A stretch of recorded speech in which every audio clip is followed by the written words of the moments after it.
जय हिंद साथियों। एक बार फिर से स्वागत करता हूं आपका स्कॉलर्स के डिजिटल प्लेटफॉर्म पर। और जैसा कि आप लोग जानते हो कि हम लोग इस प्लेटफॉर्म पर एक पीवाईक्यू की एक श्रृंखला लेकर चले हैं, जहां पर 2024 के अंतर्गत पूछे गए एसएससी के जितने भी प्रीलिम्स की शिफ्ट हैं उनका डिटेल एनालिसिस हम लोगों ने इस चैनल पर करवाया है। तो जो भी बच्चा एसएससी की तैयारी कर रहा है वो इस चैनल को सब्सक्राइब करें और जितनी भी शिफ्ट हैं उनका डिटेल एनालिसिस जो आपको करवाया जा रहा है उसका आप लाभ उठाएं। क्लियर है? तो शुरुआत करता हूं। आज जो 12 सितंबर की सेकेंड शिफ्ट हुई थी उसके अंदर रीजनिंग पार्ट में जो आपसे पूछा गया है उसके बारे में। तो पहला क्वेश्चन आपका जो दिया गया है वो दिया गया है एक नंबर सीरीज का। नंबर सीरीज वो भी आपको एक आसान नंबर सीरीज यहाँ पे दिखाई दे रही है। आई थिंक आपने कर भी लिया होगा जब तक कि मेरा पेन स्टार्ट हुआ आना। देखो, अगर इस नंबर सीरीज की बात करें तो ये 4 का स्क्वायर दिखाई देता है और ये 6 का स्क्वायर दिखाई देता है और एक इसका स्क्वायर देता है 8 का स्क्वायर। तो 4 6 8 के बाद किसका स्क्वायर आएगा? 10 का स्क्वायर। उसके बाद किसका स्क्वायर आएगा? 12 का स्क्वायर। 10 का स्क्वायर होता है बेटा 100 और 12 का स्क्वायर होता है 144। तो यही आपका आंसर हो जाएगा क्वेश्चन नंबर फर्स्ट का। ये था क्वेश्चन नंबर एक जो कि इस शिफ्ट में आपसे पूछा गया था। नेक्स्ट क्वेश्चन नंबर दो की ओर अपन चलते हैं। तो क्वेश्चन नंबर दो आपको दिखाई दे रहा है जो कि बोलता है कि two sets of number are given below. In each set of numbers certain mathematical operations on the first number result in the second number. Similarly, certain mathematical operation on the second number result in the third number, and so on. Which of the given option follow the same set of operations as in the given sets? जो बच्चा Hindi medium से है मैं उनको ये प्रश्न समझा देता हूँ प्रश्न क्या कहना चाहता है। देखो बेटा, ये प्रश्न ये कह रहा है कि जो रिलेशन इन नंबर्स के बीच है इस सेट के अंदर, वही रिलेशन इन नंबर्स के बीच है इस सेट में। और वैसा ही रिलेशन एक ऑप्शन में भी है, एक ऐसा सेट जो आपको बताना है। क्लियर है बात? तो देखो, अगर बात करें इनके अंदर तो आपको यहाँ पे +2 दिखाई दिया, यहाँ पे आपको -4 दिखाई दिया और यहाँ पर भी प्लस माइनस की बात करें तो +7 दिखाई देता है, लेकिन फिर यहाँ पे +9 हो जाएगा। इसका मतलब ये लॉजिक तो नहीं है। यहाँ पे लॉजिक क्या है? 8 गुणा 2 -1, यानी इस संख्या को दुगना कर कर -1 करने पर 15 प्राप्त हो जाता है। अब ये चीज यहाँ पे भी लागू होगी। देखो, यहाँ पे पहले +2 था तो यहाँ पे भी +2, यहाँ पे भी -4 और यहाँ पे भी अगर 10 का दुगना करके -1 करेंगे तो 19 प्राप्त होगा। अब आपको दोनों सेट जो हैं वो एक जैसे दिखाई दे रहे हैं, यानी एक ही मैथमेटिकल ऑपरेशन वाले। अब आप यहाँ पे देखो कौन से ऑप्शन में आपको वो चीज दिखाई दे रही है। तो पहले आपका आना चाहिए +2। तो देखो यहाँ पे तो +2 यहाँ पे ही नहीं आ रहा है, तो ये ऑप्शन नहीं होगा। दूसरे की बात करें तो ये +2 दिखाई दे रहा है बिल्कुल, और फिर -4 दिखाई देना चाहिए जो भी दे रहा है। और फिर क्या होना चाहिए कि इस 9 का दुगना और -1 आना चाहिए जो कि 17 आपको दिखाई दे रहा है। और यही आपका आंसर हो जाएगा। अब नीचे चेक करने की जरूरत आपको नहीं है। समय खराब नहीं करना है, एक एक सेकंड आपको एग्जाम में बचाने होंगे। क्लियर हुई बात? ये था question number 2। Next question number 3 की ओर मूव करते हैं। तो क्वेश्चन नंबर 3 आपका क्या कहता है, देखिए। क्वेश्चन नंबर 3 आपका एक नॉन वर्बल सीरीज से लिया गया है जहां पर आपको पैटर्न को समझना है और क्वेश्चन मार्क की जगह कौन सा इन चार ऑप्शन में से आएगा वो आपको बताना है। चलो, पैटर्न को समझने की बात करें तो अगर मैं इस दोनों को, अगर इन दोनों बॉक्सों को कंपेयर करता हूं तो मैं ये देखता हूं कि ये चीज ऊपर गई और ये चीज इसके ऊपर गई और ये वाली चीज कहाँ गई? नीचे। यानी इन चीजों ने अपने ऊपर एक दूसरे को शिफ्ट किया। क्लियर है बात? लेकिन अगर इससे आगे बढ़ूं, इन दो बॉक्स का कंपैरिजन करूं, तो मैंने देखा जो चीज पहले थी वही चीजें यहाँ पर है, यही सिंबल यहाँ पर है और यह अल्फाबेट यहाँ पर है। लेकिन एक चेंज आपको दिखाई दिया। पहले ये चीज कितनी हुआ करती थी? 3, अब कितनी दिखाई दे रही है? 2। यहाँ पर ये 2 हुआ करती थी लेकिन अब दिखाई दे रही है 4। यहाँ पे ये 1 हुआ करता था, अब दिखाई दे रहा है 2। यानी संख्याएं बढ़ती हुई दिखाई दी। फिर मैं आगे गया, फिर मैं आगे गया तो मैंने देखा कि फिर से चीजें वही है, चीजें वही है, ना कुछ बढ़ रहा है ना घट रहा है। लेकिन देखो, ये इसके ऊपर गया, ये इसके ऊपर गया और ये आ गया नीचे। यानी अगर मैं बात करूं, चीजें जो हैं वो अल्टरनेट चल रही है। ये देखो, ये लॉजिक वापस यहाँ रिपीट हुआ, ये लॉजिक आपको वापस यहाँ रिपीट दिखाई देगा। क्लियर है बात? कहाँ पे? अल्टरनेट, सॉरी अल्टरनेट दिखाओ आप, अल्टरनेट। देखो, ये ऊपर नीचे वाली चीज यहाँ हुई, यहाँ होने के बाद यहाँ नहीं हुई, ठीक है, फिर यहाँ हुई, ठीक है। अब क्या होगा, यहाँ पर क्या होगा? अब यहाँ पर यह होगा कि सर अब ऊपर नीचे नहीं होगा, अब ऊपर नीचे नहीं होगा क्योंकि संख्याएं आपने क्या किया है, सॉरी, ऊपर नीचे नहीं होगा, अब संख्याओं में चेंज आएगा। अब क्या आएगा? संख्याओं में चेंज आएगा। संख्याओं में चेंज आने का मतलब ऊपर वाली चीज में से एक कम होगा, यहाँ पर दो बढ़ेंगे और यहाँ पर क्या होगा? एक बढ़ेगा। यहाँ से एक कम होगा, यहाँ पे दो बढ़ेंगे, यहाँ पे एक कम होगा। और ये चीज मैंने कैसे देखी? इन दो बॉक्सों से, इन दो बॉक्सों से। और ऐसा कौन सा ऑप्शन में आपको दिखाई दे रहा है? तो आप कहोगे सर ऐसा हमको दिखाई दे रहा है, दिखाई दे रहा है ऑप्शन नंबर 4, ऑप्शन नंबर 4। क्योंकि ये गायब हो जाएगा, ये दो हो जाएंगे और ये एक आ जाएगा, जो कि ऑप्शन नंबर आपको 4 में दिखाई दे रहा है। बहुत ही अच्छा प्रश्न था नॉन वर्बल का, पैटर्न को आपको समझना था। क्लियर है बात? नेक्स्ट अपन चलते हैं क्वेश्चन नंबर 4 की ओर, जो कि क्या कहता है कि अंग्रेजी वर्णमाला पर आधारित निम्नलिखित 4 अक्षर समूहों में से 3 अक्षर समूहों में एक निश्चित तरीके से समान है, इसलिए एक समूह बनाते हैं। वह कौन सा अक्षर समूह है जो उस समूह से संबंधित नहीं है? कहने का मतलब है मेरे प्यारे बच्चे कि सीधी सिंपल सी बात कि इनके अंदर 4 ऑप्शन आपको दिखाई दे रहे हैं, 4 ऑप्शन में से 3 में समानता है यानी सिमिलरिटी है और एक आपका ओड वन है। तो आपको वो ओड वन निकालना है। तो चलो निकालते हैं जो आपको ऑप्शन में दिया है। देखो, अगर बात करें इनके अंदर क्रमांकों की, तो M 13 पर होता है, P 16 पर होता है और T कितने पर होता है? 20 पर। इसी तरीके से यहाँ पर D जो है वो 4 पे होता है, G 7 पे होता है, K 11 पर, H जो है वो 8 पे होता है, K 11 पर, O 15 पर, A 1 पर, C 3 पर और G 7 पर। चलो लॉजिक को समझने की कोशिश करते हैं। तो लॉजिक क्या कहते हैं? यहाँ पे आपको +3 दिखाई दे रहा है, बिल्कुल दे रहा है, और यहाँ पर क्या दिखाई दे रहा है? +4 दिखाई दे रहा है। यहाँ पे भी +3 दिखाई दिया, यहाँ पे भी +4 दिखाई दिया, यहाँ पे भी +3 दिखाई दिया, यहाँ पे भी +4 दिखाई दिया। यानी इन तीन चीजों के अंदर सिमिलरिटी दिखाई दी। लेकिन लास्ट वाले में यहाँ पे +2 दिखाई दिया और यहाँ पे +4 दिखाई दिया।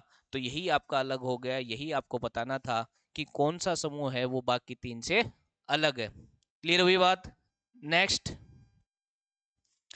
क्वेश्चन नंबर 5 की ओर बढ़ते हैं। तो क्वेश्चन नंबर 5 कहता है कि उस समुच्चय का चयन कीजिए, यानी उस ग्रुप का या उस जो भी आपको 4 ऑप्शन में से दिया गया है उस सेट का आप चयन कीजिए जिसमें संख्याएं उसी प्रकार से संबंधित है जिस प्रकार से निम्नलिखित समुच्चयों की संख्याओं में संबंध है। देखो, सीधी सिंपल सी बात है कि जो रिलेशन इन तीन संख्याओं में और इन तीन संख्याओं में है, वैसा रिलेशन आपको ऑप्शन में कौन सी संख्याओं में दिखाई दे रहा है ये बताना है। तो 11 से 16.5 तब आता है जब इसमें आप 5.5 ऐड कर देते हो और 16.5 में 5.5 वापस से ऐड करने पर 22 आ जाता है।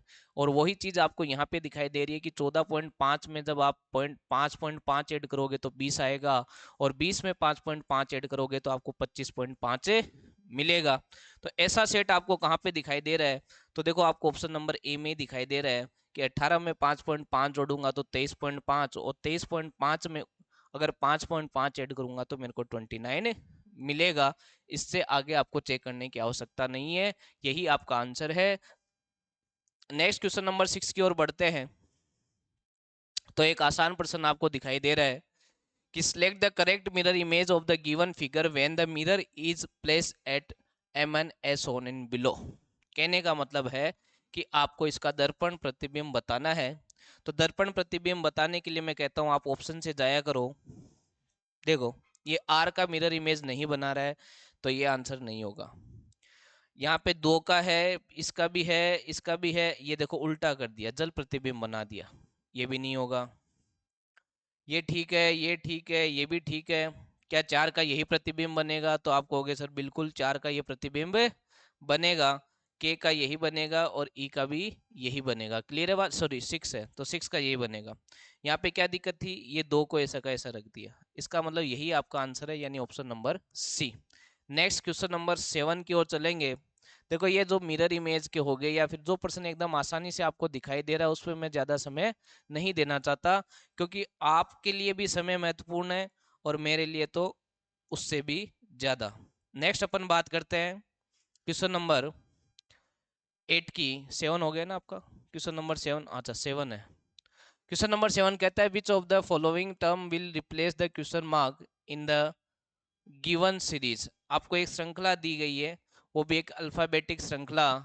तो इस श्रृंखला को सोल्व करने का तरीका मैं आपको बार बार बताते आ रहा हूँ हर एक शिफ्ट में, कि आपको क्रमांक लिख लेना है। तो आपने लिखा 8, 16 और 12, और अगर इनकी बात करूं तो 11, 12 और 17। लॉजिक को यहीं से समझने की कोशिश करते हैं। तो +3 दिखाई देता है, यहाँ पे -4 दिखाई देता है, और यहाँ पे +5 दिखाई देता है। तो +3, -4, +5 मुझे दिखाई दे रहा है। तो अब मैं डायरेक्ट यहाँ पर आ जाऊंगा, और मैं यहाँ पर अगर बात करूँ तो टी में पहले +3 ऐड होगा। टी का क्रमांक होता है 20, उसमें 3 ऐड करने पे डब्लू आएगा। उसके बाद जेड की बात करें और इसमें से -4 जब अपन कर देते हैं, जेड होता है 26। ठीक है, अब इसमें से -4 होगा तो क्या आएगा? 22। 22 का मतलब आता है आपका वी। उसके बाद एफ की बात करूं तो +5 होगा, यानी 5 ऐड होने के बाद यहाँ पर क्या आ जाएगा? के। क्योंकि 6 इसका होता है, 5 ऐड करोगे तो 11। तो अब आप ये ऑप्शन कौन से में दिखाई दे रहा है? डब्ल्यू वी के आपको पहला ही ऑप्शन दिखाई दे रहा है, तो यही आपका क्या हो जाएगा? आंसर हो जाएगा। क्लियर होगी बात? नेक्स्ट क्वेश्चन नंबर 6 हो गया था आपका, 7 हो गया। अब आपका क्वेश्चन नंबर 8। यहाँ पे इसने बोला है कि in a certain code language a plus B means a is the son of b, a minus b means a is the wife of b, a multiply b means a is the brother of b, and a divide b means a is the daughter of b। Based on the above how is p related to r। देखो, जितना मैंने पढ़ा है उतना आपको exam में नहीं पढ़ना है। जब भी आपको ऐसा क्वेश्चन देखने मिले तो डायरेक्ट आप इस लाइन पे आओगे। क्लियर है बात? क्योंकि ये ब्लड रिलेशन का ही क्वेश्चन है। अब उसके बाद जो सिंबल का मीनिंग दिया है वो लिख लो। जैसे मल्टीप्लाई का मीनिंग आपको क्या दिया है? ब्रदर, तो आपने लिख दिया यहाँ पे ब्रदर। डिवाइड का मीनिंग आपको क्या दिया है? तो इसने बोला डॉटर, तो आपने लिख लिया डॉटर। उसके बाद माइनस का मीनिंग आपको क्या दिया है? वाइफ, तो आपने लिख लिया वाइफ। उसके बाद प्लस का मीनिंग आपको क्या दिया है? सन, तो आपने लिख लिया सन। अब इसने क्या पूछा उस पे चलो, पी आर से किस प्रकार संबंधित है, यानी पी क्या लगता है आर का। तो आपको क्या करना है? आपको यहाँ पर अपने आप को रखना है। क्लियर है बात? कि ये मैं, ये मेरा बेटा, और ये मेरे बेटे की वाइफ यानी मेरी बहू, और मेरे बहू की बेटी कौन होगी? मेरी पोती। मेरी बहू की बेटी कौन होगी? पोती। और ये पोती का भाई जो है मेरा पोता होगा। यानी कहने का मतलब आर के लिए पी जो है वो पोता होगा। क्या होगा? पोता। पोता मतलब क्या होता है? क्या होता है? Grand son. तो इसका आंसर क्या हो जाएगा आपका? डॉटर नहीं होगा, नहीं होगा। ब्रदर नहीं होगा, फादर से सन नहीं होगा, सॉरी, सन से सन हो जाएगा। क्या हो जाएगा? सन सन। पोता क्या होता है? बेटे का बेटा। यानी option number 4। Next question number अपन चलेंगे क्वेश्चन नंबर 9 की ओर। तो क्वेश्चन नंबर 9 आपका एक वेन डायग्राम वाला क्वेश्चन कह सकते हो, या साइलो वाला क्वेश्चन कह सकते हो। वेन डायग्राम दिया नहीं है लेकिन बनाना पड़ेगा। क्लियर है बात? और बनेगा कैसे? इन स्टेटमेंट से। ये जो 3 स्टेटमेंट आपको दिए हैं इनसे वेन डायग्राम बनाएंगे। चलो बनाते हैं। All cards are post card, तो all cards are post card का ये वेन डायग्राम बनेगा। Some post card are books, तो some post card are book का ये डायग्राम बनेगा। देखो एक बात याद रखना, इस कार्ड के ये टच नहीं होना चाहिए। फिर ऑल बुक आर नॉवेल्स, तो ऑल बुक आर नॉवेल्स का ये डायग्राम बनेगा। ये हुआ आपका वेन डायग्राम दिए गए स्टेटमेंट के अनुसार। अब आपको पूछ रहा है कि कंक्लूजन कौन सा सही है, कि सम पोस्ट कार्ड आर नॉवेल्स, क्या कुछ पोस्ट कार्ड नॉवेल दिखाई दे रहे हैं? तो आपको हो गया सर बिल्कुल दिखाई दे रहे हैं। ठीक है। No card is a book, no card is a book वाली बात कह ही नहीं सकते। मैं आपको बार बार कह रहा हूं, अगर स्टेटमेंट सब जगह पॉजिटिव है, तीनों ही स्टेटमेंट में कहीं भी नहीं नहीं आया, कहीं भी नो नहीं आया, तो कंक्लूजन नो वाला सीधा सीधा गलत हो जाता है। कब तक? जब तक की पॉसिबिलिटी वाली बात यहाँ पे ना करें। क्लियर होगी बात? Next, all card are novels, all card are novels आपको दिखाई दे रहा है क्या? तो आप बोलोगे नहीं सर, कार्ड और नॉवेल का तो कोई रिलेशन ही नहीं है, तो ये भी आपका गलत हो गया। केवल पहला सही होगा, इसका मतलब आपका कौन सा आंसर सही हो गया, ऑप्शन नंबर 3। क्लियर है बात। नेक्स्ट क्वेश्चन चलेंगे अपन क्वेश्चन नंबर 10 की ओर। तो क्वेश्चन नंबर 10 आपको पूछता है how many squares are there in the given figure, यानी दी गई आकृति में कितने प्रकार के वर्ग है। क्लियर है बात। तो देखो सीधी सिंपल सी बात है, कितने हैं, तो एक तो ये हो गया आपका, कौन सा, एक तो हो गया आपका ये बड़ा वाला, दूसरा ये हो गया, तो एक दो, और एक ये तीसरा वाला, तीन। ठीक है, फिर एक ये पूरा वाला चार, फिर ये एक छोटा पांच, फिर एक ये छह, ये सात, और ये आठ। और इस आठ के बाद एक बचेगा ये वाला, कौन सा, नौ। कुछ बच्चे अगर दिमाग लगा रहे हैं एक्स्ट्रा में और वो बोलते कि सर एक ये भी तो हो गया, बेटा ये नहीं हुआ, ये रेक्टेंगल नहीं हुआ, ये रेक्टेंगल हुआ ना कि स्क्वायर, ये आयत बना। आयत अलग होता है, वर्ग अलग होता है। हर एक वर्ग आयत हो सकता है, बट इसका उल्टा सत्य नहीं है कि हर एक आयत वर्ग बन जाए। क्लियर है बात। तो इसलिए इसमें कितने स्क्वायर होंगे, केवल और केवल 9 होंगे, इससे ज्यादा नहीं होंगे। नेक्स्ट क्वेश्चन नंबर 11 की ओर चलते हैं। तो क्वेश्चन नंबर 11 कहता है कि NGRP is related to JCNL in a certain way based on the English alphabetical order. In the same way, FKLT is related to BGHP. To which of the following is SQUO related following the same logic? बेटा ये प्रश्न आपका coding decoding से आया है, और इस प्रश्न में आपसे ये पूछा है कि बताओ भाई साहब कि इसका कोड क्या होगा, इसका कोड क्या होगा। तो इस पे बाद में आएंगे, पहले लॉजिक को समझते हैं। लॉजिक को अपन यहाँ से समझने की कोशिश करते हैं। तो पहले इनके क्रमांक लिखेंगे, तो एन का 14, जी का 7, आर का 18 और पी का 16, जे का 10, सी का 3, एन का 14 और एल का 12। अगर मैं समझूं तो मुझे यहाँ -4 दिखाई दिया, फिर यहाँ पे भी क्या दिखाई दिया, -4, यहाँ पे भी -4 दिखाई दिया, और यहाँ पे भी -4 दिखाई दिया। अगर लॉजिक इतना इजी है तो आपको ये दूसरा चेक करने की जरूरत नहीं है, डायरेक्ट क्वेश्चन पे आ जाया करो। लॉजिक थोड़ा सा ऊपर नीचे आपको लगे तो फिर दूसरा चेक किया करो। क्लियर है बात। अब अगर इसमें से -4 करेंगे तो s का 19 होता है, 19 में से -4 होंगे तो कितना आएगा, 15, और 15 पे क्या होता है o। q में से -4 होगा तो 17, 17 में से -4 करने पे 13 यानी m आएगा। 21 में से 4 माइनस होगा तो q होगा, और 15 में से 4 माइनस होगा तो क्या आएगा, k आएगा। o m q के आपको किस में दिखाई दे रहा है, ऑप्शन नंबर 4 में। तो यही आपका क्या होगा, आंसर होगा। क्लियर है बात। नेक्स्ट क्वेश्चन नंबर अपन 12 की ओर अगर चलते हैं। तो क्वेश्चन नंबर 12 क्या कहता है कि निम्नलिखित संख्याओं में 3 में किसी न किसी प्रकार से समानता है और एक असंगत है। कहने का मतलब फाइंड द ओड वन।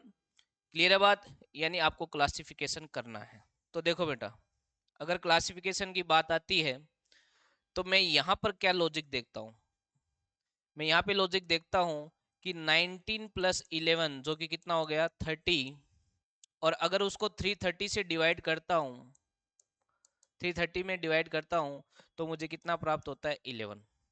और अगर यही चीज मैं इसमें चेक करूं, क्या करना होगा, 15 और 9 को मेरे को ऐड करना होगा, जो कि कितना आएगा, 24। फिर 264 में अगर 24 से डिवाइड करता हूं तो मुझे क्या मिलेगा, 11। 11 ही यहाँ पर मिल रहा है, इस लॉजिक से 11 ही यहाँ पे मिल रहा है। यही चीज मैं यहाँ पे चेक करने की कोशिश करता हूँ कि 12 प्लस 7 किया तो मेरे को 19 मिला, और 209 में जब 19 का भाग दिया तो मुझे दोबारा 11 मिला। ये तीन चीजें आपकी सेम हो गई है, तीन चीजों में सिमिलरिटी हो गई है, तो इसका मतलब आंसर यही होगा, आंसर यही होगा। क्योंकि जब आप इसमें ये लॉजिक लगाओगे कि 23 प्लस 8 किया तो 23 प्लस 8 करने पे 31 आता है, और 343 में जब आप 31 का भाग करोगे, 343 में जब आप 31 का भाग करोगे तो 31 एकम 31 और बचेगा 3, 31 एकम 31 और बचेगा 3, तो 11 तो नहीं आएगा, 11 तो नहीं आएगा। इतना आपको चेक करने की भी आवश्यकता नहीं थी, क्योंकि 3 में आपने सिमिलरिटी बना दी है, तो एक अपने आप क्या हो जाएगा, अलग हो जाएगा। क्लियर है बात। नेक्स्ट अपन चलते हैं क्वेश्चन नंबर 13 की ओर। तो क्वेश्चन नंबर 13 कहता है कि which of the following operation should be interchange to make the following equation correct. कौन से दो चिन्ह को आपस में बदलना चाहिए जिससे कि दी गई समीकरण क्या हो जाए, संतुलित हो जाए। चलो बदलने की कोशिश करते हैं। तो अगर बात करें अपन, पहला को ऑप्शन चेक करेंगे कौन सा, सी। तो सी ऑप्शन चेक करने पे कहता है कि डिवाइड और माइनस को बदल दो। तो देखो डिवाइड और माइनस को बदलते वक्त ध्यान रखना कि डिवाइड आप कहाँ शिफ्ट कर रहे हो यहाँ पे, और 12 में 4 का भाग जाएगा जाएगा। इसका मतलब आप चेक कर सकते हो। अगर आपको लगता है कि डिवाइड को शिफ्ट करने से वो भाग नहीं जा रहा है दो संख्याओं में, तो आप पहले वो ऑप्शन चेक नहीं करोगे। फिलहाल आपका जा रहा है तो आप चेक कर लो कि 12 प्लस 12 डिवाइड बाई 4 गुणा 4 और माइनस का 2। क्लियर है बात? अब यहाँ पे सोल्व करेंगे तो आएगा 3 प्लस का 12 गुणा 4 माइनस का 2। अब इसको सोल्व करेंगे तो आएगा कितना? 20, 12 आएगा, और 12 ये, और माइनस का 2। तो ये हो गया 24, और 24 माइनस 2 करेंगे तो कितना मिल गया? 22, जो कि अपन को चाहिए था। इसका मतलब सी ही आंसर हो जाएगा। मैं बार बार कहता हूँ कि इन प्रश्नों में पहले सी चेक किया करो, और सी भी तब चेक किया करो जब डिवाइड वाली चीज सेटिस्फाइड हो, फिर डी, फिर ए या बी में से कोई एक। ये सीक्वेंस इसलिए अपन रखते हैं क्योंकि ज्यादातर प्रश्नों में ऐसा सीक्वेंस देखा गया है कि ज्यादातर सी और डी इसमें से आंसर होते हैं। ए और बी भी आंसर होते हैं, मैं ये नहीं कहता, लेकिन उनकी जो है चांसेस हैं वो कम होते हैं। क्लियर बात? नेक्स्ट क्वेश्चन नंबर अपन चलेंगे क्वेश्चन नंबर 14 की ओर, जो कि आपको एक रिपीटेड सीरीज दिखाई दे रही है। और इस सीरीज को करने के लिए मैं क्या कहता हूँ, आप ग्रुप बनाओ। ग्रुप नहीं बने तो फिर ऑप्शन से जाओ। अगर मैं काउंट करूं ग्रुप बनाने के लिए तो 1 2 3 4 5 6 7 8 9 10 11 12 13 14 और 16 चीजें हैं। तो चार चार का ग्रुप बनाने की कोशिश करो। ये एक 4 का बन गया, फिर 1 2 3 4 का ये बन गया, फिर 1 2 3 4 का ये बन गया, फिर आगे। अगर यहाँ पे देखा जाए तो आप ये देख रहे हो कि पहला लेटर सब में ई और यहाँ पर भी ई आएगा। क्लियर है बात? ऐसी पॉसिबिलिटी है, ऐसी पॉसिबिलिटी है। यानी ऑप्शन में लास्ट में ई आना चाहिए, तो आप 3 ऑप्शन में देख भी रहे हो। क्लियर है बात? अब आगे की बात करें, कि आगे की बात करें तो देखो यहाँ पे एच था लेकिन यहाँ पे जी आया, ठीक है, और यहाँ पे क्या आया? लास्ट में ई आया। यानी अल्फाबेटिकली भी चीजें बदल रही है। पहले लेटर के लिए तो नहीं बदल रही है, लेकिन आगे बदल रही है। चलो आगे की बात करते हैं। अगर यहाँ पे दूसरा लेटर देखें तो आई आता है, जो कि 9 पर आता है एबीसीडी में, और यहाँ पर आ रहा है एल यानी 12। यानी मैं ये कह सकता हूँ कि हो सकता है कि +3 चल रहा हो, +3 चल रहा हो। तो देखो आप आगे भी देखोगे तो दूसरे लेटर में 15 यानी ओ पे 15 15 वैल्यू होती है, क्रमांक 15 होते हैं। तो यहाँ पे भी +3 दिखाई दिया। तो अब मैं यहाँ से श्योर हूँ कि यहाँ पर भी जो है वो -3, क्योंकि यहाँ पे 6 तब +3 करोगे, या इससे पीछे जाओगे तो -3 करोगे, और यहाँ पे 6 यानी एफ आएगा, यानी यहाँ पर एफ आएगा। यानी पहला लेटर एफ ऑप्शन में और लास्ट लेटर ई। पहला एफ, लास्ट ई, सारे ऑप्शन एलिमिनेट हो गए। अब मैं कहता हूँ यही अपना आंसर होगा। ज्यादा चेक करने की जरूरत है नहीं, लेकिन मैं आपके लिए करवा देता हूँ। अब मैं इसको पूरा फिल कर देता हूँ। एफ यहाँ कर दिया, उसके बाद एफ के बाद क्या बोला है? आई, उसके बाद क्या आएगा? एफ, और ई अपन ने भर ही दिया। लॉजिक क्या हुआ? ये तो देखो दूसरा लेटर का तो लॉजिक क्लियर है। तीसरे लेटर की बात करते हैं, जहां पर ये तीसरा लेटर 7 था, यहाँ 9 था, यानी +2। तो देखो आगे 11 है, ठीक है, आगे 13 है। तो +2 +2 +2 तीसरे लेटर के लिए चला। चौथे लेटर की बात करते हैं तो यहाँ पे 8 था, यहाँ पे 7, यानी -1 चला। तो बिल्कुल देखो यहाँ पे 6 है और यहाँ पे 5 है। क्लियर हो गया पूरा लॉजिक? लेकिन इतना करना नहीं था, आप पहले लेटर और दूसरे लेटर से ऑप्शन एलिमिनेट कर सकते थे। नेक्स्ट क्वेश्चन नंबर 15 की अगर बात करें तो इसने कहा कि in a certain code language talk to me is coded as AQYTBL and do not talk is coded as YTMEWC, what is the code for talk? एक आसान प्रश्न कोडिंग डिकोडिंग का, जिसे अपन फिक्स कोडिंग भी कहते हैं, चाइनीज कोडिंग भी कहते हैं। इसमें आपको जो पूछा है उस पर ध्यान दें। आपको पूछा है टॉक के बारे में, और आप देखो कि टॉक कहाँ है। टॉक केवल यहाँ पे आ रहा है, टॉक केवल यहाँ पे आ रहा है, और टॉक यहाँ पे आ रहा है। यानी दोनों ही सेंटेंस में टॉक के अलावा कुछ कॉमन नहीं है। यहाँ पे टू मी है, यहाँ पे डू नॉट है, बाकी दो चीजें अलग है। तो कोड भी एक ही सेम होगा, कोड भी एक ही सेम होगा। अगर इन दोनों में कोड की बात करें, देखो यहाँ पे वाई टी है और यहाँ पे भी वाई टी है, और यही वाई टी किसका कोड है? आपका टॉक का कोड है। क्लियर हुई बात? ये था question number 15। Next question number 16 की ओर चलते हैं। तो इसने कहता है कि what will come in place of the question mark in the following equation? Plus and minus are interchange and multiply and divide are interchange. इस बार इसने कह दिया है, क्या कह दिया है? कि भाई साहब प्लस और माइनस को चेंज कर दो और गुणा और भाग को चेंज कर दो और बता दो इक्वेशन की वैल्यू क्या है। एक आसान प्रश्न है आपके लिए। तो देखो, 16 डिवाइड की जगह गुणा करना है, प्लस की जगह माइनस करना है, और ये गुणा की जगह डिवाइड और माइनस की जगह प्लस। अब मैं सोल्व करता हूं तो यहां पर तो आ जाएगा 64, माइनस यहाँ पे आ जाएगा 1 और प्लस का 4। अब प्लस वाली चीज ऐड करूंगा तो 68 माइनस 1 कर दूंगा तो मुझे मिल जाएगा 67, जो कि आपको ऑप्शन नंबर ए में दिखाई दे रहा है। एक छोटा सा आपका मैथमेटिकल ऑपरेशन का प्रश्न। नेक्स्ट क्वेश्चन नंबर 17 की बात करें तो फिर से एक नॉन वर्बल सीरीज दिखाई दे रही है। 2000 की जितनी शिफ्ट अपन सोल्व कर रहे हैं उन सभी में देखा है कि कम से कम 1 से 2 क्वेश्चन आपको नॉन वर्बल सीरीज से दिखाई दे रहे हैं। तो ये एक इंपॉर्टेंट चैप्टर है, बार बार हर शिफ्ट मैंने इस बात को बोला है।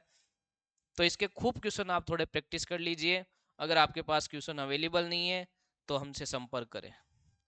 अगर बात करें इस क्वेश्चन की, तो मैं कहता हूं कि जब आपको अलग अलग वेरिएबल दिखाई देते हैं तो आप केवल सिंगल सिंगल वेरिएबल पे ध्यान दो।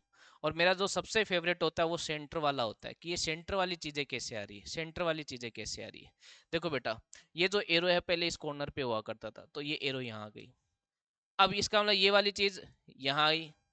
अब इसका मतलब ये क्या होगा, ये क्या होगा, ये डॉलर वाली चीज यहाँ आएगी। अब क्या आएगा, एरो आएगी, एरो आएगी।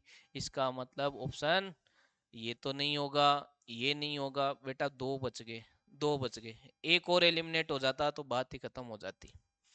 अब इनमें सिमिलरिटी देखो कि क्या चीज करने से अपना आंसर आ जाएगा। यहाँ पे प्लस है, यहाँ पे डॉलर है, यानी ये एक चीज का सिंबल और देख लेते हैं कि इसका परिवर्तन क्या है। प्लस की बात करते हैं, प्लस की बात करते हैं। चलो करो। प्लस यहाँ था पहले, फिर कहाँ चला गया, नीचे।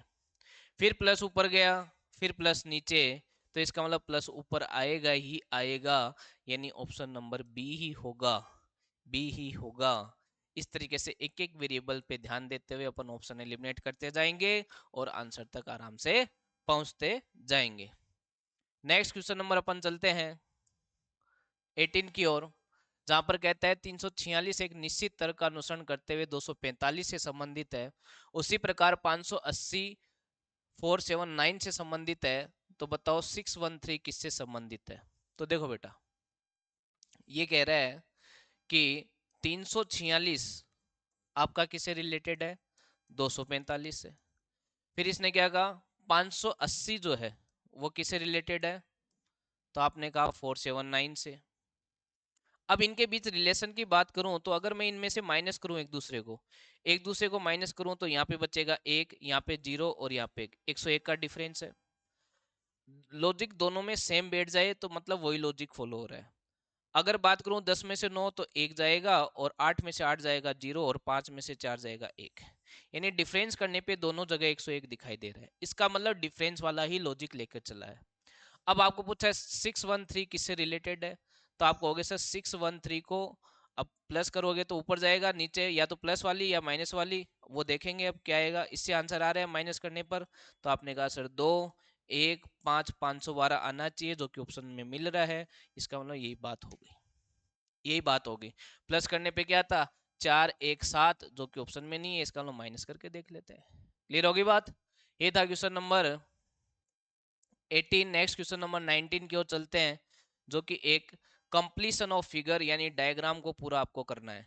डायग्राम को पूरा करना है तो देखो बेटा, सीधी सी बात है कि डायग्राम पूरा इसका इस तरीके से मिरर बनेगा, इस तरीके का, और ये यहाँ पे आएगा। और ऐसा आपको कौन से ऑप्शन में दिखाई दे रहा है, चलो इसमें दे रहा है, ठीक है।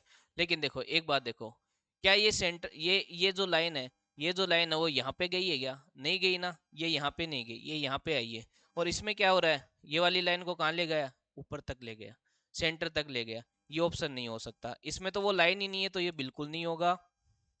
और देखो हाँ, कुछ गलती नहीं की है, ठीक है, यहाँ तक ठीक है। हाँ, ये सेंटर पे है ही नहीं, ये सेंटर पे नहीं है, क्योंकि बात सेंटर की है। इसको कर दो, इसको कैंसिल कर दो। अब इन दो में देखो कौन सा बैठता है। इन दो में देखें तो अपन को क्या चाहिए, ये वाली लाइन के साथ ये वाली चीज चाहिए, ये वाली चीज। ये वाली चीज आपको किस में दिखाई दे रही है, देखो आपको इसमें दिखाई दे रही है, पूरी प्रॉपर, पूरी प्रॉपर ये चीज दिखाई दे रही है। क्यों? क्योंकि अगर मैं इसको ऐड करूंगा तो बिल्कुल ये सीधी यहाँ जाके जुड़ेगी और ये यहाँ पर आएगी और ये यहाँ पर आके ऐसे हो जाएगी। यानी कहने का मतलब ये बना है, ये नहीं बना है भाई, ये नहीं बना। जो डायग्राम बना है वो ये बना है। क्लियर है बात? और ये वाला डायग्राम अगर देखा जाए तो किससे बन रहा है? केवल और केवल ऑप्शन नंबर सी से बन रहा है, और किसी से नहीं बन रहा। देखो, कंप्लीट करने के लिए आपको देखना होता है कि कोई लॉजिकल ऐसी चीजें बन जाए, जैसे इसमें एक ये लाइन आ जाएगी यहाँ पर, तो ये ऊपर वाली लाइन इधर वाली से ये वाली मैच कर दी। क्लियर है? तो ऐसे आपको कंप्लीट करना था फिगर को। क्लियर है बात? नेक्स्ट क्वेश्चन नंबर 20 की ओर चलेंगे। तो एक 20 जो क्वेश्चन है वो आपका जीएस से रिलेटेड हो गया। रीजनिंग इसके अंदर कम है, हर साल ऐसे क्वेश्चन आते हैं, तो इन क्वेश्चनों को भी आपको करना होगा किसके थ्रू? थोड़ा सा जनरल नॉलेज के थ्रू। ठीक है? क्योंकि ये जो प्रश्न है वो सादृश्यता से लिए जाते हैं, और सादृश्यता का जो पार्ट है वर्ड एनालॉगी, उसके अंतर्गत आपको थोड़ी सी जीके या जनरल नॉलेज के बारे में पूछ लिया जाता है। तो ये प्रश्न क्या कहता है, देखिए कि जो रिलेशन दुलीप ट्रॉफी का क्रिकेट के साथ है, वही रिलेशन किसका किसके साथ है? बेटा देखो, इन दोनों का रिलेशन आप जानते हो कि ये जो श्रृंखला है ये प्रथम श्रेणी की जो अपनी नेशनल क्रिकेट होती है उसकी ट्रॉफी के लिए ऑर्गेनाइज होती है। तो बिल्कुल क्रिकेट के लिए ऑर्गेनाइज होने वाली ट्रॉफी है दुलीप ट्रॉफी। ठीक है? अब बात करें, जैसे इसने कहा बुडावन ट्रॉफी पोलो, नहीं पोलो के लिए नहीं होती है, ये बेसिकली होती है किसके लिए? वेट लिफ्टिंग के लिए। किसके लिए? वेट लिफ्टिंग के लिए होती है। तो ये ट्रॉफी इसके लिए नहीं होती। अब आगा खान कप, आगा खान कप, आगा खान कप होता है आपके हॉकी के लिए, बिल्कुल हॉकी के लिए होता है। क्लियर है बात? एक और होता है Aga Khan gold cup, gold cup. बेटा ये जो है ना वो फुटबॉल के लिए होता है। वो किसके लिए होता है? फुटबॉल के लिए। और ये ऑर्गेनाइज होता है आपके बांग्लादेश के अंदर। ठीक है? लेकिन यहाँ पर वो गोल्ड वाली चीज नहीं है, केवल आगा खान कप के लिए बोला गया है, और ये बिल्कुल हॉकी के लिए एक ऑर्गेनाइज वाला होने वाला कप है। ठीक है? अगर बात करें ध्यानचंद, तो सब जानते हो कि हॉकी से होगा, जबकि यहाँ बैडमिंटन दिया है।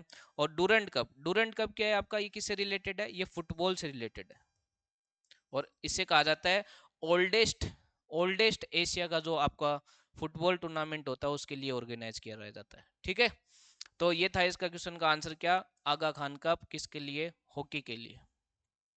नेक्स्ट क्वेश्चन नंबर अगर बात करें 21 की, तो ये कहता है कि जो वर्ड आपका किसमें? स्टेमिना, आपको एक वर्ड दिया है क्या?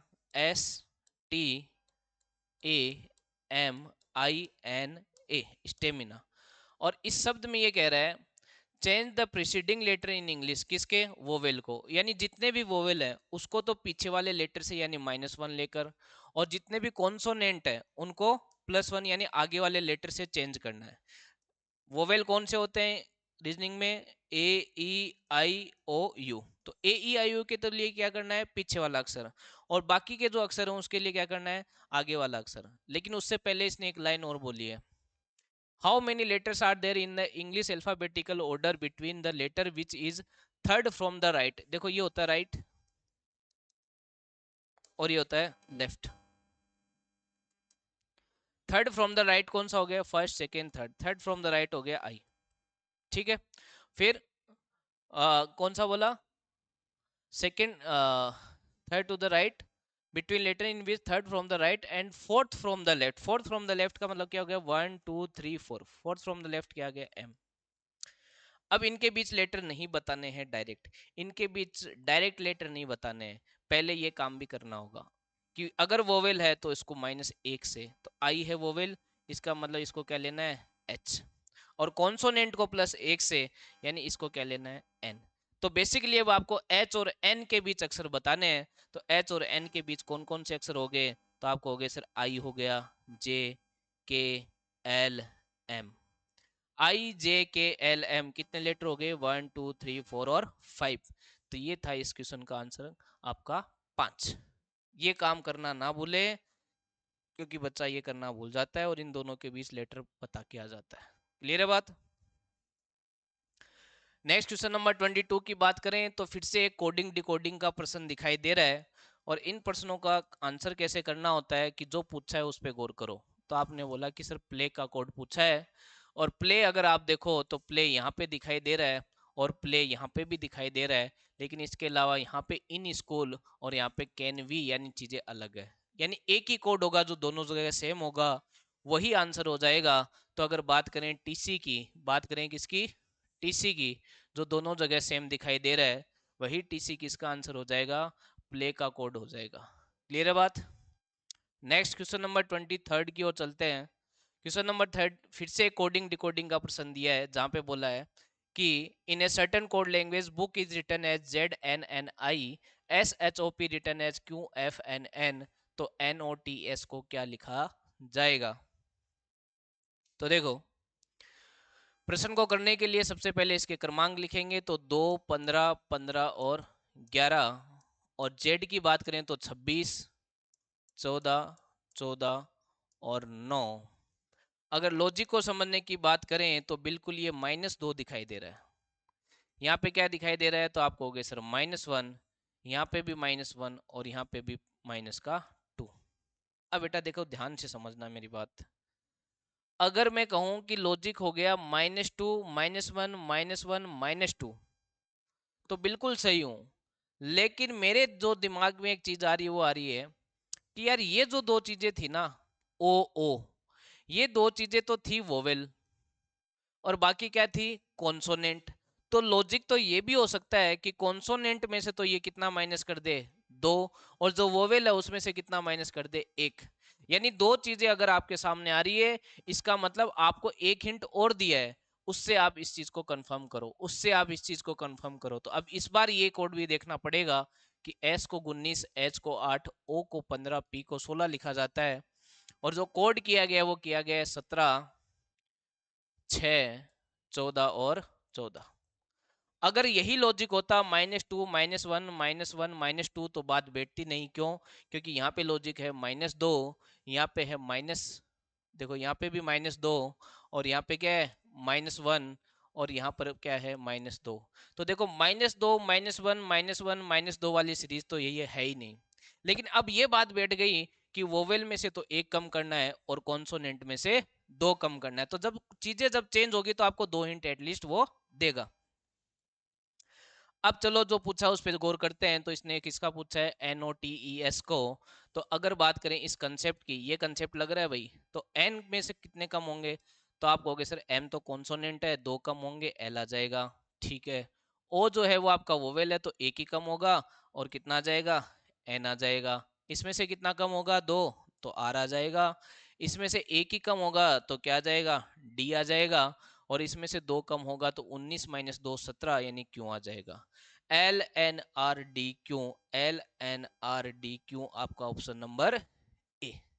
बहुत अच्छा प्रश्न, नोट डाउन रखें कॉपी में। नेक्स्ट क्वेश्चन नंबर चलते हैं 24, यानी सेकंड लास्ट क्वेश्चन की ओर, जहां पर एक ही पासे की दो फॉर्म आपको दिखाई दे रही है। हर बार हर शिफ्ट में पासे से क्वेश्चन आया है। आपको क्या पूछा है, किसके अपोजिट, तो आपको बोला है जे के अपोजिट। देखो बेटा एक चीज मैं आपको और बताता हूं, इस शिफ्ट के फायदे क्या है, शिफ्ट वाइज क्वेश्चन करने के फायदे क्या है। पहला जो सबसे इंपॉर्टेंट फायदा है कि जैसे ये प्रश्न आता है, साधारण बच्चा क्या करेगा, पूरे प्रश्न को पढ़ेगा, और जिस बच्चे ने सारी शिफ्ट सोल्व की होगी या पीवाईक्यू किए होंगे, तो वो रीजनिंग के अधिकतर प्रश्नों को देखते ही समझ जाएगा कि करना क्या है और कितनी चीज पढ़नी है, कितनी चीज पढ़नी है, ये भी इंपॉर्टेंट है। पूरे क्वेश्चन के अंदर से क्या क्या चीज क्वेश्चन के लिए जरूरी है, बस वो देखना होता है, बाकी पूरा पढ़ना जरूरी नहीं होता है। तो ये भी एक स्किल होती है, क्वेश्चन को कैसे जल्दी से देखा जाए, और ये स्किल सीखने के लिए आपको पीवाईक्यूज लगानी ही पड़ेगी। आज नहीं तो कल लगा लेना बेटा, लेकिन करनी तो पड़ेगी। देख लेना, अगर मेरी बात गलत हो जाए कि सर बिना पीवाईक्यू किए हमारा सिलेक्शन हो जाए, तो मुझे तो नहीं लगता है ऐसा, कोई 100 में से एक हो भी जाए तो हो सकता है, लेकिन मैं तो उस एक को भी नहीं मानता कि बिना पीवाईक्यू के उसका एसएससी के अंदर सिलेक्शन हुआ हो। क्लियर है। जब इतनी सारी अच्छी चीजें आपके लिए की जा रही है, तो क्यों नहीं आप इन चीजों को प्रॉपर नोट्स बना के, एक प्रॉपर स्ट्रेटेजी बना के तैयार करो। देखो, जे के पीछे बताना है, अगर मैं इनको गौर से देखूं, तो जे के पीछे के और ओ तो नहीं हो सकता, लेकिन एक ही ऑप्शन एलिमिनेट होया, क्योंकि जो साथ होते हैं वो पास नहीं होते। ठीक है, जो साथ होते हैं वो पीछे नहीं होते। अब बात करें इन दोनों में क्या करना है, इन दोनों में अपन को ये देखना है कितनी चीजें कॉमन है। तो आप कहोगे सर एक ही चीज कॉमन है, ओ, बाकी सब अलग अलग है। इसका मतलब कंडीशन नंबर एक बनी है, और कंडीशन नंबर एक बनती है तो अपन कॉमन से घड़ी की दिशा में घूम जाते हैं और इस तरीके से लिख लेते हैं। यहाँ पे भी कॉमन है तो कॉमन से घड़ी की दिशा में घूम जाओ और इस तरीके से इसके नीचे लिख दो। यहां से आप कह सकते हो एम का उल्टा के, एन का उल्टा जे, और इस ओ के पीछे एक नया अल्फाबेट होगा जो यहाँ पर नहीं होगा, क्योंकि ओ के पीछे कुछ भी हो सकता है, अपन नहीं बता सकते कोई भी नई चीज। क्लियर बात? तो अब आप कहोगे किसके पीछे पूछा था, जे के पीछे, तो जे के पीछे क्या हो गया आपका, एन हो गया। क्लियर होगी बात? Next question number 25, last question की ओर। तो क्वेश्चन नंबर 25 क्या कहता है, फिर से एक डाइस का क्वेश्चन आया है आपके, फिर से वही दो फॉर्म दी है। इस बार किसके पीछे पूछा है, वी के पीछे पूछा है। अब मैं देखो मैं क्यों नहीं पढ़ रहा पूरा क्वेश्चन, क्योंकि मुझे पता है किसी चीज के पीछे पूछेगा। समझ गए बात? वी के पीछे क्या आएगा? तो आप कहोगे सर इन दोनों में अगर बात करें तो कितनी चीज कॉमन है इस बार, एक तो यू है और एक एक्स है। तो ये कह सकता हूं कि इस बार कौन सी कंडीशन लग गई, सेकेंड वाली। तीन तरह की कंडीशन लगती है, या तो एक ही चीज कॉमन होगी, या दो चीज कॉमन होगी, या एक भी चीज कॉमन नहीं होगी। जब एक चीज कॉमन होती है तो जो कॉमन होते हैं उससे घड़ी की दिशा में घूम जाते हैं। जब दो चीज कॉमन होती है तो सीधा सीधा कह सकते हैं कि जो चीज इन दोनों में कॉमन नहीं है, जो चीज इन दोनों में कॉमन नहीं है वो एक दूसरे के अपोजिट होते हैं, वो एक दूसरे के अपोजिट होते हैं। यानी वी का उल्टा क्या हो जाएगा आपका, जेड हो जाएगा। और वैसे भी देखो किसका पूछा था, वी का पूछा था ना, तो वी के पीछे क्या नहीं हो सकता, यू नहीं हो सकता, एक्स नहीं होता। यू नहीं हो सकता, एक्स नहीं होता, लेकिन इससे तो एक ही ऑप्शन एलिमिनेट हो पाता। क्लियर है बात? तो ये था आज का इस शिफ्ट का सॉल्यूशन।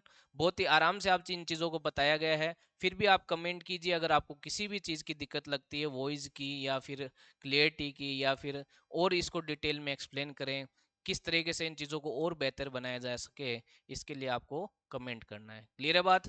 तो इसी के साथ जय हिंद, जय भारत, पढ़ते रहिए और आगे बढ़ते रहिए।